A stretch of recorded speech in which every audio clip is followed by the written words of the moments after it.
حکومت نے power sector میں بڑی نجکاری کا فیصلہ کر لیا ہے۔ 3 ڈسکوز کے 51 سے 100% تک شیئرز فروخت کرنے کی منظوری دے دی گئی۔ نائب وزیر اعظم اسحاق ڈار کی زیر صدارت کابینہ کمیٹی برائے نجکاری کے اجلاس میں پاور سیکٹر سے متعلق اہم امور کا جائزہ لیا گیا، جبکہ آئسو گیپکو اور فیسکو کے نجکاری پر غور کیا گیا۔ نجکاری کے ساتھ مینجمنٹ کنٹرول بھی نجی شعبے کو دینے کا فیصلہ کیا گیا ہے۔ اعلامیے کے مطابق یہ فیصلہ وفاقی کابینہ کی منظوری سے مشروط ہوگا۔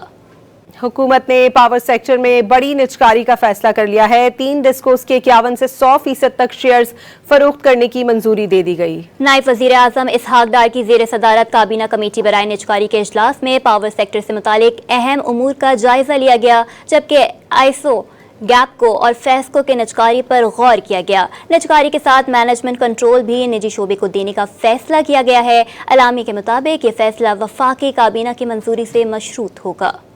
حکومت نے پاور سیکٹر میں بڑی نجکاری کا فیصلہ کر لیا ہے۔ 3 ڈسکوز کے 51 سے 100% تک شیئرز فروخت کرنے کی منظوری دے دی گئی۔ نائب وزیر اعظم اسحاق ڈار کی زیر صدارت کابینہ کمیٹی برائے نجکاری کے اجلاس میں پاور سیکٹر سے متعلق اہم امور کا جائزہ لیا گیا، جبکہ آئسو گیپکو اور فیسکو کے نجکاری پر غور کیا گیا۔ نجکاری کے ساتھ مینجمنٹ کنٹرول بھی نجی شعبے کو دینے کا فیصلہ کیا گیا ہے۔ اعلامیے کے مطابق یہ فیصلہ وفاقی کابینہ کی منظوری سے مشروط ہوگا۔